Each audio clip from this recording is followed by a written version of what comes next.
The Konbini boys, they're the Konbini boys, they're the Konbini boys. Hey, Mike. Hey, Matt, how are you doing this fine evening? Evening, that's right. We're switching things up today.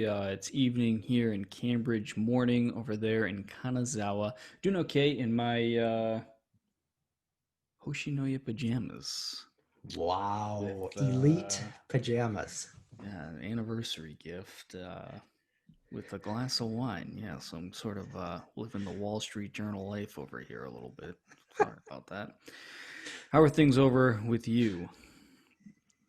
Yeah, it's going okay. Yeah, like I said, we're switched up. As you can see, I got the light illuminating my Oh, room great. here. Yeah. Beautiful morning, sort of in Kanazawa, overcast. That's as good as you can get. And got a cup of Joe. So Woo.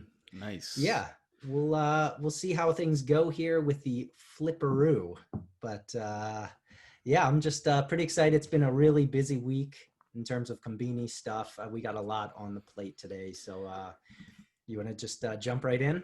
Okay, Mike, as usual, we're starting off here with the Chiki Wars, and Mm. this week we're talking about a Konbini that I don't know if we've talked about before, maybe in passing, and that is Ministop, not part of the Oh big three, yeah. but they have a pretty good looking Chiki for us this week Oh called hoo, the hoo. Basil Chicken. Oh. And what this is, Mike, here, this is actually not a fried chickie. This looks like it's more of a broiled chickie, but Mm-hmm. it's dusted with basil. What Mm. are your thoughts on this chickie here, Mike? Oh, well, I'm excited just to, be looking at mini stop. Like you said, they're not the big three, but they are number four, but way Mm, behind. And there's not many around here. There used to be, but do you mind doing a little zoom in on that yeah, I'll zoom Chiki right in. right Oh there? my God, Oh Jesus boy. Christ. Wow. Whew. Okay. Oh Yeah, boy. I'm really liking this. I've never seen the basil Mm. chicken before, but I love basil. And this just looks amazing. I'm actually excited that it's not a standard fried chicken. This broiled chicky looks really, really good. Yeah, it looks like it's bursting at the seams. We've talked about water balloon chickies before. This thing looks like it's barely hanging on, as if one more drop of juice was gonna pop this thing. And I like you can see the skin too. There's no Oh, coating over this. You see the skin crispy and mm, laid on. It looks like glass on oh top of yeah. that chickie there. And yeah, the basil undoubtedly provides a sort of brightness, a freshness Hmm. to a juicy, rich chickie. So this looks outstanding from Ministop. Yeah, we're gonna have to keep our eye on mini stop and maybe some of these other convenies. I'm really glad you picked this one up. All right, and then in other news, what we got here is something a little bit different. Hmm. This is out of Lawson, Mike, and it's not exactly a chickie. This is actually an El Chickie bun. So this is a modular play here from Lawson. They're selling parts versus actual items at this point. I kind of see Right. this as sort of an in-app purchase at the Konbini. You know, you get your chickie, and then for an extra 72 yen, you can add on a bun to sandwich that chickie inside of. What are your any thoughts on this? Oh yeah, I have many thoughts and many memories of this as well. This is not Oh, a new item. I guess they just bring it back out every once in a while. This is a classic, and I've bought it many times. They used to have it oh, when they first came out up by the Chickies. They'd have the buns right there, so oh! you Is that just right? give me the bun, yeah, and you make yourself what one could only call a legendary chicken patty. Chicken patty. And this Mm-hmm. bun, as you can see, it's got a nice sheen on it. Yeah. This is a high quality bun. This is a buttery, this is a real bun right here. And I know it seems like it's not really that exciting, but you'd be surprised. You throw that fam or that El Chicky in between there, and it adds a whole nother level. It looks great, and yeah, that thing does have a shine on it. If I look close enough, I think I can see my reflection in that thing. It looks fantastic. So a little different, not exactly a chickie, but an accessory to the El Chickie. That takes care of the Chiki Wars this week, Mike. I Hmm. think it's now on to the scoreboard. On to the scoreboard. That's right. And Matt, this week, again, nothing exciting about the numbers. I'm not even going to sort of prep it. Family Mart 65, Lawson 48, 7-Eleven 124. Mm, This is, I mean, this is as standard as it gets. yeah, par for the Anything, course. yeah, par for the course. I don't think there's really much to say about it. So, I say we just go right in like we did last week. Before this, we would each pick up one thing that we liked from each Konbini. But this week, as we did last week, we're actually going to do what we call the winners and losers. And so to start this week, I thought let's switch it up and let's start with the losers. So I Mhm. wanted to start and go ahead with my loser. So here we go. My loser for the week. Boom. I'm talking about the slime musubi, the slime musubi. And this is an omu rice flavored. Omu rice is a rice that's on top of sort of ketchup flavored rice. I hesitate to call this a loser because I like slimes. As you can tell, anybody who knows a little bit about video games, this is a slime from the gaming series, the Dragon Quest. Dragon Quest, okay. The slime, the iconic character, and Mhm. I love Dragon Quest. I love the art. The artist who makes this is actually the same artist who did like Dragon Ball Z. He has a very sort of distinct animation style. And so I really hesitated. I don't want to call this a loser. Maybe this is my sort of interesting pick of the week.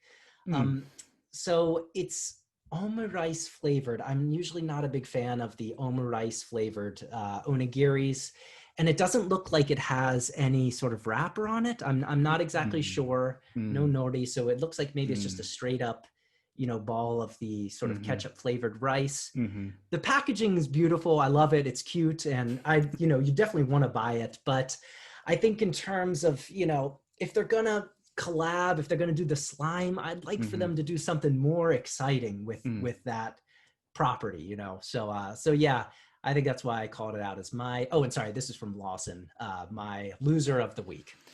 Yeah, I saw this on Twitter from Lawson's account, and my reaction to it. I remember, and we're not into cross humor here on the Conbini Boys, but it does decidedly look like a poop emoji. And my reaction to this was, "Am I supposed to wipe this up or eat it?" It wasn't really clear to me. I do like omurice onigiri, so I think the flavor is probably going to be there. But I'm not super familiar with this Dragon Quest thing, but I trust you, Mike, that they could have done something a little bit more original. Wait a second, Matt. I've got a late breaking info coming up here. This says demi-glace sauce Oh and scrambled egg inside. So boy. wait a second. This slime boy, he's packing some demi-glace sauce and some scrambled egg. Oh, we got a bit of a Trojan. This thing's packing some major heat here. This thing looks pretty boring, but demi-glace sauce and scrambled eggs are sitting inside that thing. Wait a second now. Maybe, all right, we're going to have to rethink this. I'm going to stick to it, but maybe I'm going to take off the title loser. I'm just going to call this my sort of the 8-ball pick of the week. This thing's a mystery item for me. Okay. Anyways, all right. Let's head on to your All right. Well, I'm not going to hesitate to loser. call my loser a loser here. We got the 7-Eleven chicken Katsu sandwich here. What we're Ooh. talking about here, this is a bun, a sesame seed bun Mhm. with a fried chicken cutlet sandwiched in between. This is the most uninspired convenient item I think I've ever seen, which is a little bit strange because we did just embrace the El Chiki bun, which is kind of Mhm. what this is, but this does not look Right. like a chiki here. You can see it's No, no, dried out. no. That thing's barely alive, probably been dead actually for a couple of weeks. This is terrible. This thing is dying for an in-app purchase. A sauce, a slice of cheese, something to Yeah. just lift this thing up. This is a loser here from 7-Eleven. I have no qualms about saying that. No, yeah, this does not look great. Like you said, this is the B tier version of the L Chiki with a bun. Yeah. Yeah, the katsu, the menchi katsu, the chicken menchi katsu.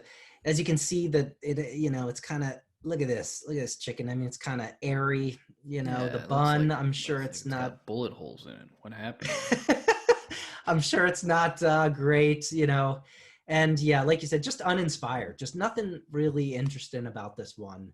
Um, I'm sure it's Yeah, fine, but you know, like if you're putting out items, you know, at least 128 items a week. I mean, I was thinking maybe I need a GoFundMe campaign started for a case of Red Bull for the 7-Eleven PD team because they're cranking out boring stuff like this. It's a problem. It's a problem. yeah, yeah. All right. So enough with our non-picks. Let's go with our winners this week. So I'm going to show you my winner for the week, and mine is coming from 7-Eleven. Boom. This Wow, is look at this. the, hold up, let me get it right. This is the steamed chicken rice porridge Korean garlic soup. This is the steamed chicken. That's the Samgyetang, which is a Korean dish, chicken soup. But it's with the okayu, which is the rice porridge. Ooh, boy. And I don't think we've talked about okayu yet. Maybe we did, but okayu is basically just rice porridge, and it's a really refreshing dish. And look at this. I mean, there's nothing fancy about this, right? You got the okayu, you got that steamed chicken, you got the garlic shreds, and then you got, looks like a little bit of negi, a little bit of onion there. It's starting to get a little chilly. And I could think of nothing better than on sort of a cold morning, afternoon, evening. Rice porridge is, you know, you can eat it for breakfast. Having this. And yeah, I just thought, you know, we've been giving 7-Eleven a bunch of hate as well recently. And I just want to say, you know, within that whole smattering of items, they do have some winners in there as well. And so this is what I picked for my winner this week. This, gosh, I was kind of tearing up as you were talking about this, Mike. This is an elegant item. This is a beautifully simple, elegant item. Simple home cooking here. And I'm shocked this is out of 7-Eleven. This is right up my alley as well. I love just like a really heartwarming soup that's simple, and it doesn't get much more simple than okayu and steamed chicken. So yeah, I'm all in on this product here. Great choice. Thanks. All right. And finally, going for your winner this week. Boom.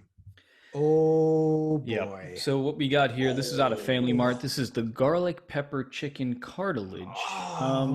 And really this is sort of to kind of honor you here, Mike. You know, you got me into chicken cartilage. I was not into it until you got me into it. I remember watching you gnaw on a bone like you were an alley cat and chomping down. You taught me the satisfaction of chomping into that soft but somehow crunchy cartilage. Just such a unique texture, and you really just wind up gnawing on that bone, cleaning it until it's you know, your spit shining that bone. And I just have now grown to love it. I now eat all the cartilage off of my chicken wings, and it's just one of the treats I have. And here we have just pure chicken cartilage, garlic pepper flavored out of Family Mart. Matt, thank you so much. This is, like you said, I am a huge fan of Torinan aka chicken cartilage. Let's see, it's a little bag that you take them home. It's a taker homer. Yeah, like you said, cartilage. So one of my few joys in life now, besides the Konbini, is every once in a while, maybe once a month, I'll take an order up to old Zappy Pizza. And I'll get a pizza and a side of Torinan chicken cartilage. And like I said, those are a little bit smaller. This is a more sort of these are some big chicken cartilage bits, but I love it. And the garlic and peppery oil. Now that sounds amazing. Look at that. Oh, I can just imagine just just smashing through those with my teeth. Thank you, Matt. This is an amazing item. I might have to go and pick this up. This is Family Mart. Ooh, looks amazing. Nice call. Thank you. And I salute you. Thank you, Mike. All right. So I think that wraps us up for the scoreboard and the winners and losers this week.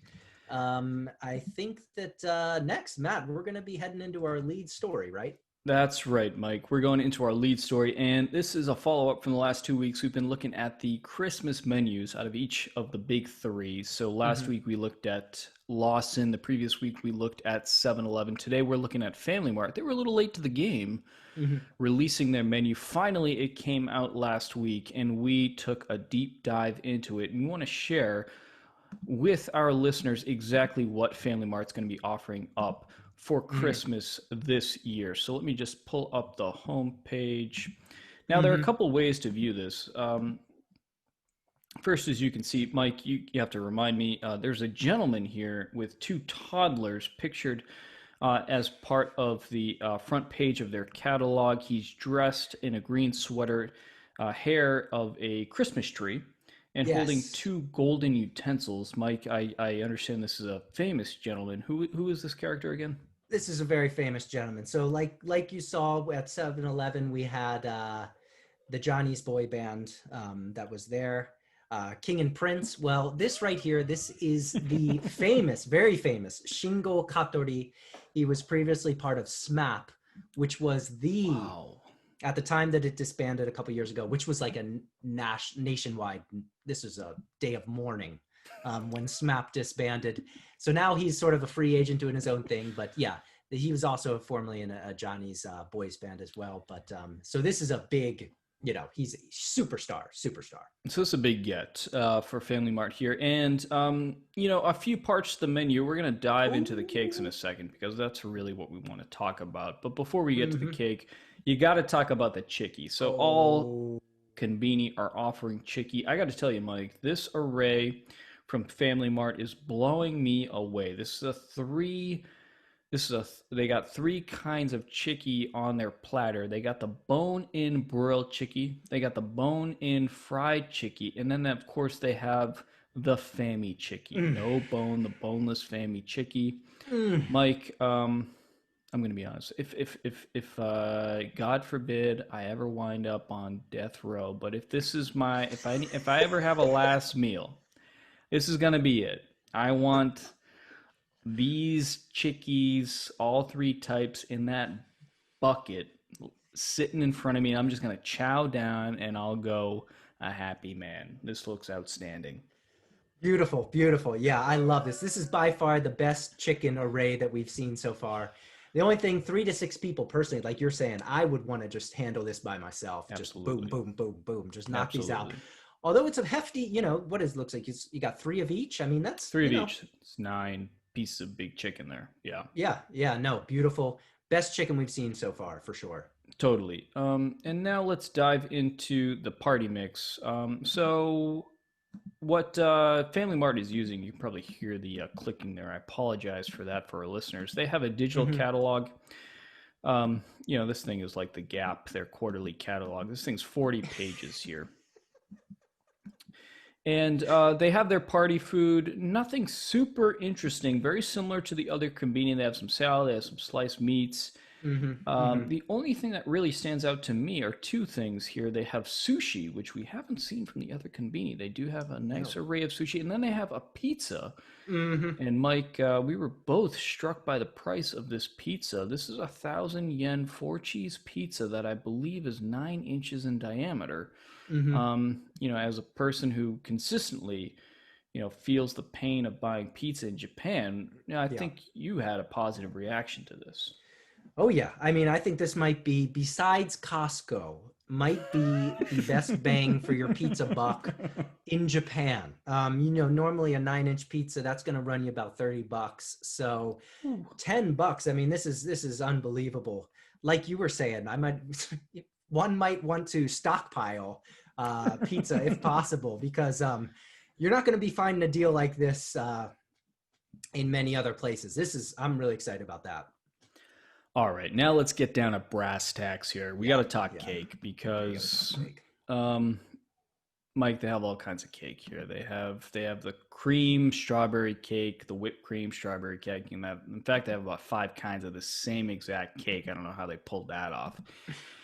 They got the Mont Blanc cake. They got the Hokkaido cheese cake. They got the Yule log. They got the creme brulee cake. They got the chocolate square cake. They got the matcha cake. They got the this thing caught us here. This was the mirufu. How do you pronounce this? Milfoy, right? Milfoy. Yeah. Anyway, it's covered in almonds. It looks fantastic. Yeah, I'd just like to make a comment on this. Yeah, I gotta say, for me, this is the most like interesting looking cake that we've seen of all the Konbinis. As soon as I saw it, I just thought, wow, I'd love to see what's inside that thing, you know, with those almonds on it. I just gotta say, great presentation on this cake. Beautiful. It's absolutely outstanding. And then you got the classic Tei-ban cake, the standard cake here, Mike. And you know, we've been looking at dimensions and prices on these cakes here, and we got to take a look at Family Mart's dimensions and pricing. So first, let's just give a quick description of what this cake is. It's a sponge cake. You got a layer of sponge. You got a layer of whip with strawberry slices in the whip. You got another layer of sponge. Then you got a layer of whip. And then it's topped with 2 little doplets, I don't know what the word is there, of whip, and a strawberry. So it's not as sophisticated as what we're seeing coming out of Lawson or even 7-Eleven for that matter. All right, let's talk dimensions. What are we looking at? This is the height is 12.3 centimeters. Significantly taller, they're claiming, than the other cakes we've looked at. And they're not saying diameter, they're saying width and depth. We're going to give them benefit. We're going to use the bigger number. We're going to use the depth number here, 15.8 centimeters. Okay. All right. It's still a pretty small cake here, but Mike, I did a little analysis. Okay. Yeah. What do you got? Like to introduce our audience to this analysis here because I wanted to see, you know, what is the price per cubic centimeter of these cakes, okay? And compare Konbini by Konbini. So here we have our 3 Konbini: Family Mart, 7-Eleven, Lawson. Let's take a look at Family Mart because that's what we're talking about here. Their radius is, we're gonna say it's the depth, it's 7.9 centimeters. Height, 12.3. There's a volume of 2,411 cubic centimeters. Their price, 2,980 yen. That's 1.24 yen per cubic centimeter. Okay. All right. 7-Eleven, same, again, using the equivalent Tei-ban cake, whipped cream, strawberries, 2.53 yen per cubic centimeter.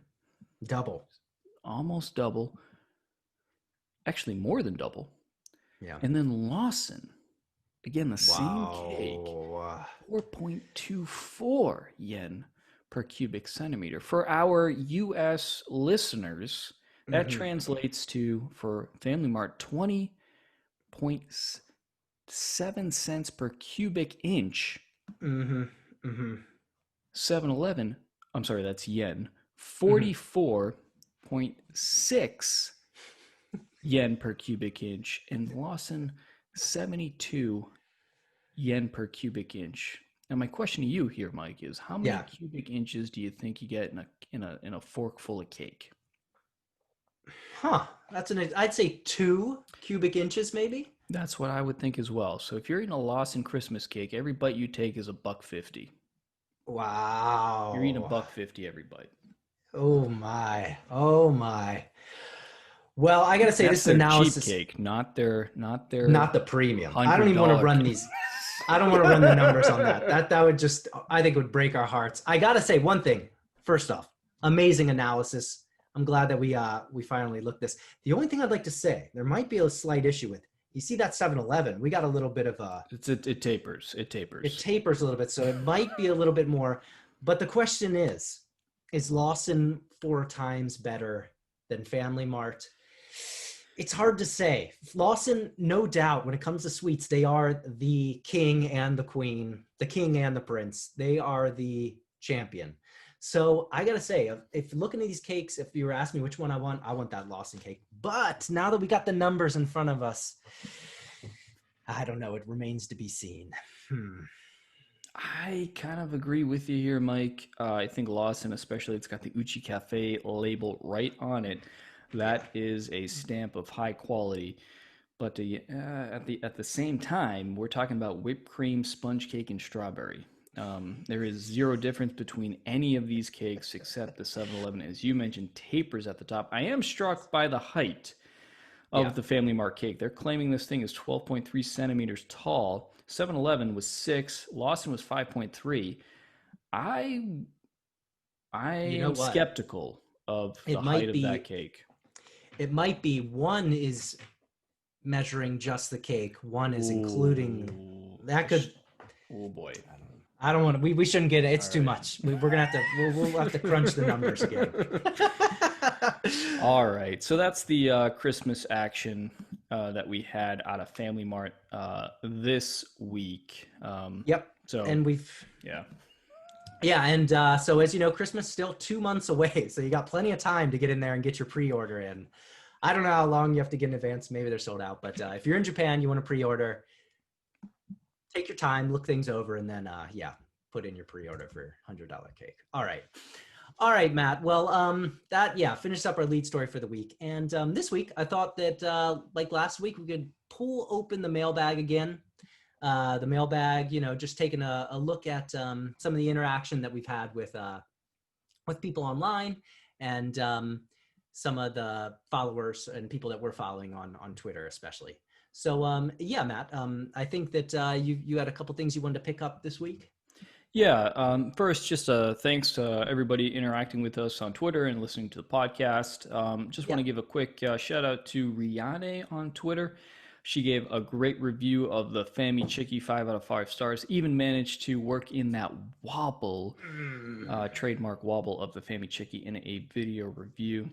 Yeah. Also, we conducted an umeboshi versus tuna mayo poll, and the tuna mayo onigiri won decisively against the umeboshi onigiri. Mike, I shared that this was actually my number 2, I think, Konbini item many episodes ago.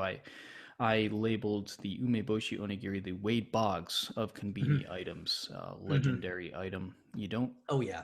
Stats pile up, but you don't know it while they're playing. So a little surprised, but hey, the listeners have spoken. People have spoken. And then, Mike, we have a couple of resources or folks out there that are doing some spectacular work in the Konbini world that we also wanted to give a shout out to. Who are these folks, Mike, that we want to get people into? All right, I'm just gonna pull this up. So first person we're talking the legend. This guy is the legend, the first probably. When it comes to Konbini online, we're talking about Super Salary Man. He is really I'd say the foremost sort of daily reporter of Konbini items. This is his website. I'd recommend everyone to go here. Super Salaried Man, this with a D, at blogspot.com. And he just has in-depth looks at items every day. And look at this. Pretty much every day, just in October, 46 posts, in September, 58 posts. And these are serious posts. Like, look at this. Check this one out, Matt. Sorry, I just want to show you. All right, we get everything. We get the nutritional value. We get the look. We get a picture with it in the spoon. And everyone. I'd say check out Super Salaried Man on Twitter. It is salaried man _s. Really one of the best. We really respect this. His website, it's in Japanese. Don't be freaked out by that if you don't read Japanese. Like Mike said, he has awesome photos. Just click into the articles and you'll get a ton out of it. You'll learn a load about the Konbini from Super Salaried Man. And then one other shout out in Conbini Resources is MB Melodies, Patrick St. Michel. He's been writing in bi-weekly article on the Konbini in the Japan Times Konbini Watch. And this is awesome. I mean, he's been doing it for about 6 years, it looks like. And so, when it's only one article per 2 weeks, it really gives you a chance to sort of like think about what, not just like your favorite item, but what's kind of like the trend and what's going on in there. So I really recommend everyone to check this out. I mean, there's tons to look through. And so if, we give a lot of opinions, but there's a lot of people who are covering the Konbini as well. And so definitely be sure to check them out as well. Awesome. So, yeah. And I guess that takes us over now, Mike, to Konbini news to wrap up today's episode. And Mike, we do have a pretty big story this week, again related to Ministop. Mm-hmm. What's the headline this week, Mike? All right, Matt. Let me just throw it up here. Boom. Konbini o kaeru ka, gyokai 4位 kara no chosen. Trying to change the Konbini industry, a challenge from 4th place. So, like you said, this is Ministop. We haven't covered. I'm glad that we picked them up to start. Basically, Ministop, as we said, number 4, one of the small guys compared to the big 3. And what we're looking at here is this is Fujimoto Shacho, and he's making a big move from 4th place. First off, I just kind of like to focus on this picture. Look at this guy. That guy means seems business. He's giving a press conference. He's got his desk. He's got his lamp. He's out in front of just your old normal Wait, is he doing that stuff from a parking lot? It would seem so. And he's also, he's got the face shield as well. No, I think this is some sort of photoshopped image, but it's got to be. Seemed kind of interesting. But anyways, what's going on, Matt, is we've been talking a lot about, the strain and the pressure on the franchise owners. Yep. And how they're starting to fight back. And so Ministop, as you can see right here, what they said is basically he's had a big regret of not looking over and sort of redoing their structure of their contracts in the past 40 years. So what they're talking about is sort of flipping the whole script. So as you know, the Konbini industry as it is looks like this, and this is pretty standard for franchises in general. Basically, the franchise contracts with the head office. They pay some sort of fee. They have their sales, and then they have to pay the royalty out of those sales to the head office. So even if their sales are low, they're still paying a certain amount. Maybe they're even if in the red, they still have to pay some fee to the headquarters. Exactly. But now, here's what we've got now. They're calling it the partnership, not the franchise contract, the partnership contract. And so how this will go is basically they have their rough, their raw sales. They will first deduct their costs, for example, for hiring, for employees, and for, rent and stuff like that. Deduct that. And from there, they'll share the profits. So it'll be a cut of the profits instead of the sales. So I don't know, Matt, this seems really exciting. What are your thoughts on this story? Yeah, a couple of thoughts. First, I still am struck by how far this movement has come. This began, I think, with Matsumoto, Mr. Matsumoto at 7-Eleven, who just wanted to shut down for a couple hours in the middle of the night so he could take some time off. 7-Eleven, of course, went to war with this guy, and now Mr. Matsumoto has started a movement that is really making change here, starting with Ministop. And Ministop, they're like you said, they're 4th place in terms of the Konbini numbers, and way down in 4th place. They're not even close to number 3. But I wonder if this will attract more people to want to open a Ministop franchise, knowing that, okay, if my sales are down 1 month, especially now during the pandemic where sales are hurting across Konbini, that, I'm in something closer to a partnership where it's not sales, but profit that gets a percentage shipped over to headquarters. So Yeah, this is a striking move by Ministop, and in the long run, it very well could be a smart move for Ministop and one that could influence the other big three. Yeah.